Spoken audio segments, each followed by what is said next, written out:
Breathing and posture are two things that are not commonly associated, but there are actually some simple anatomic reasons why they are associated and why the proper practice of one can enhance the other, or potentially the improper practice of one can make the other worse. So understand that breathing is more than just relaxing. Though that is a huge benefit, it can help with the whole body's structural position. So we're going to start on the exhaled position. Basically, the body has come down. It's dropped forward. Now you can see here the spinal curvature is a little too extreme. If you were held in this position for too long, though in and of itself, it's not a horrible thing to be there temporarily, it's not good. There's a lot of pressure on the vertebral column. There's a lot of pressure on these guys over here. These are vertebrae. And there's a lot of strain on the posterior musculature. You would often call these erector spinae. But in any case, we're in the exhaled position. So there is a muscle, a major respiratory muscle that we call the respiratory diaphragm. And from a side view, like we're here, it looks approximately like this. It's going downward and basically a little bit backward out to the side as well. If we were looking at the front, it would drop down in the middle. Rib cage all the way to lumbar spine. So when we breathe in, what it does is it drops down this way.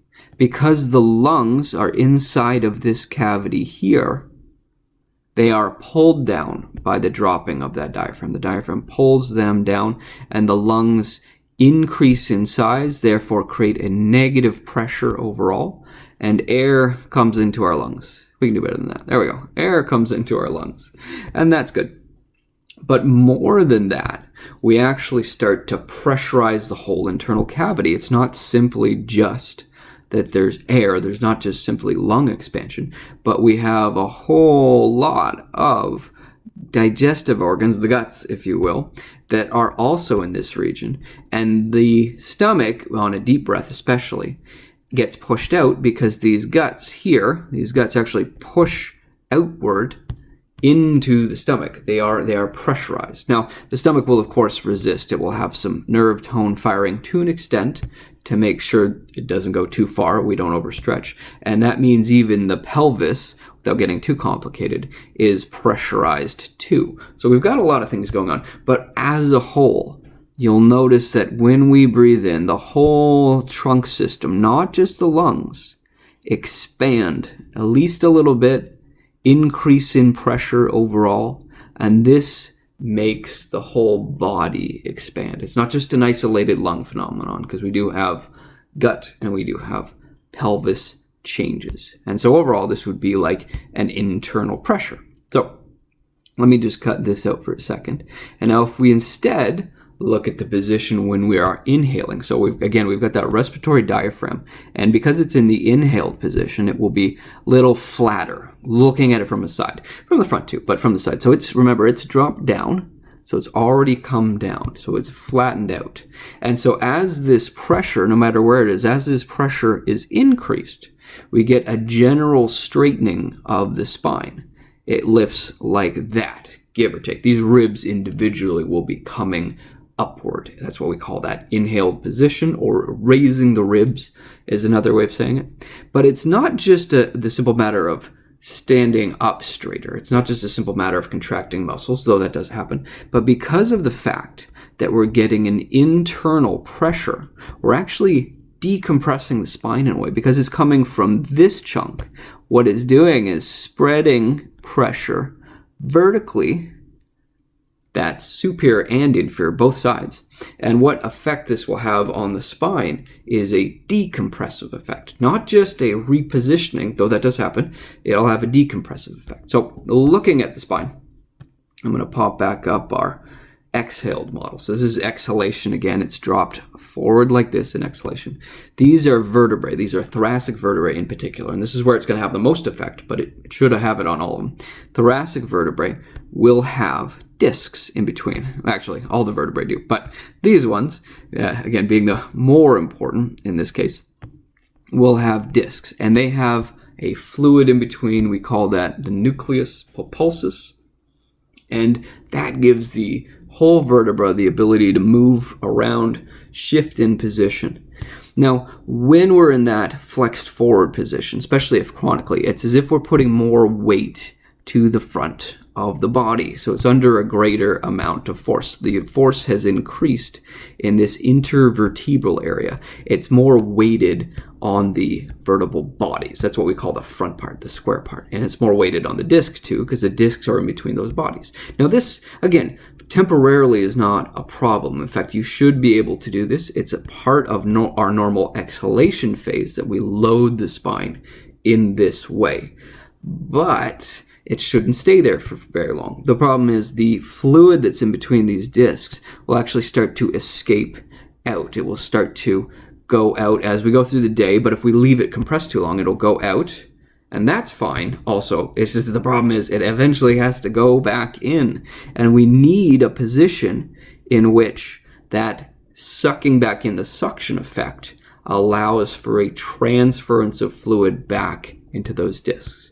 And we get that in a number of ways, but we get that when we start to straighten up. So as we go into our more inhaled position, remember that it's the opposite. The spine is going like this. So more of the weight and pressure is actually a little more balanced here.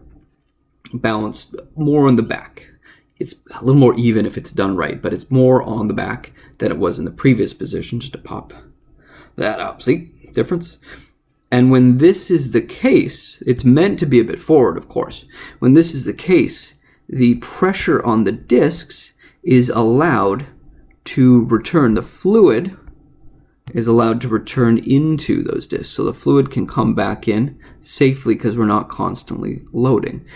This means that we have more height in between these discs. This means overall, we actually have more height to the spine.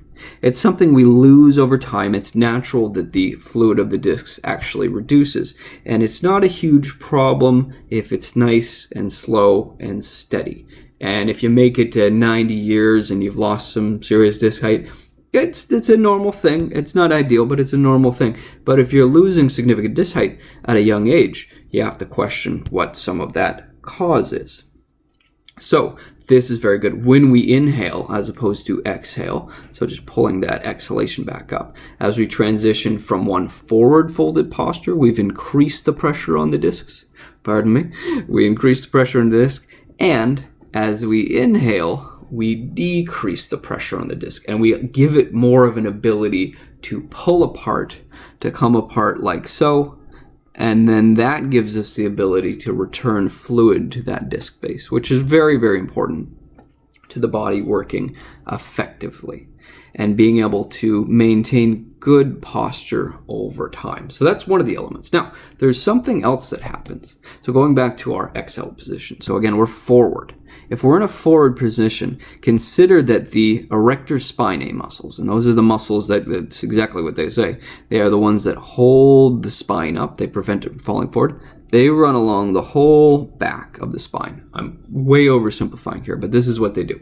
And when they start to pull, when they give you that pulling effect, so they contract, what they will do is raise up the body.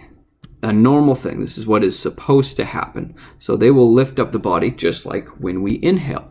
So there's the erector spinae and they contract, and there's of course a number of different erector spinae. There's a whole bunch of them for sure. Let me just simplify that a little bit. And what you notice, if you look at the neurology, if you look at the way the nerves work, is that the respiratory muscles, the activation of respiration, also activates those things. So as you start to contract that diaphragm as it drops down, so you increase the pressure here, what you get is simultaneous activation. There's a nerve, activation of both the respiratory diaphragm and some of the intercostal muscles. Those are the muscles that actually run in between the ribs here. And you get activation of these spinal muscles as well, erector spinae, whatever you'd like to call them, erector muscles, postural muscles. So this is actually a simultaneous activation of both. And this makes it so that we're getting both internalized pressure and pull from the back. And so ultimately this leads to a straighter spine in two different ways. This is a combined effort. Now, this is not by mistake. Understand that this is very much on purpose. And if you look a little deeper in the wiring, if we look to specifically something called the reticulospinal tract. I know that means a lot, but there's a reticular system. There's a part of the brain there that will throw in a brain stem there. I don't know, there's like a cerebellum too. Hey, for fun. And you'll have nerves that come off this area that descend, and they go into parts of the spine that activate these muscles. So some of that reticular system, some of that reticulospinal nerve tract, getting real technical here. Stay with me if you can. Some of that reticulospinal tract is going to areas of the cord. The spinal cord will be here, approximately, and that will have nerve areas that go to the postural muscles. But in a very interesting way, this same tract nerve bundle will also go to an area in the neck, C3 to 5, that gives you the power to activate the nerve that goes to the breathing muscle very specifically. We call this the phrenic nerve. And it's C3, 4, 5. It's what powers the diaphragm. So the nerves, if you read it properly, if you look at it, if you really start to understand why they would be paired in this way, it makes a fair amount of sense. It's in the wiring system that both the phrenic nerve that powers the diaphragm and the local spinal nerves that power the erector muscles, the postural muscles, are tied together. They should be acting simultaneously. And so they're very much related. Respiration and proper posture, the ability to lift oneself up straight and decompress your own spine, are tied together quite intrinsically.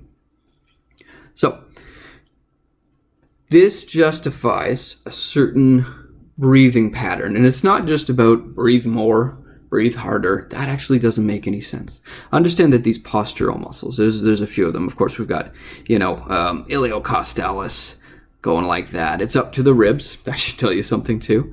There's a long isthmus muscle that's running in between the spine. And then there's, of course, this spinalis muscle. And even like as we get higher and higher up, you can talk semispinalis and some other fancy ones that are related. But the main postural muscles and even some of the deep intrinsic ones.